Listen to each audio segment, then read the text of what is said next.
नमस्कार शेतकरी बंधूंनो, सरकारने परत एकदा शेतकऱ्याला खोटे आश्वासनं देऊन फसवलं आहे असं म्हणायला काही हरकत नाही.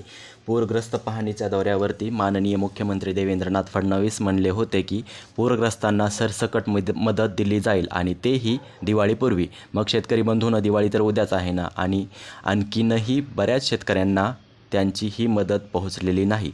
आणि NDRFच्या निकषानुसार 2 हेक्टरपर्यंतची मदत आणि त्यावर माननीय मुख्यमंत्री म्हणाले होते की NDRFचे 2 हेक्टर आणि राज्य सरकारचे 1 हेक्टर असे 3 हेक्टरपर्यंतची मदत शेतकऱ्याला दिली जाईल. मग त्यानंतर आणखीन त्यांनी एक निर्णय चेंज केला. त्यांनी आणखीन शासन निर्णय काढला की ते म्हणाले आता फक्त 2 हेक्टरचीच मदत देण्यात येईल. मग सरकार नेहमी असं शेतकऱ्यांसोबत का करतं याबद्दलचा आपण सविस्तर माहितीचा व्हिडिओ आपल्या चॅनलवरती अपलोड करणार आहोत. त्यासाठी आपल्या व्हिडिओला लाईक करा आणि आपले चॅनल सबस्क्राईब करा. धन्यवाद.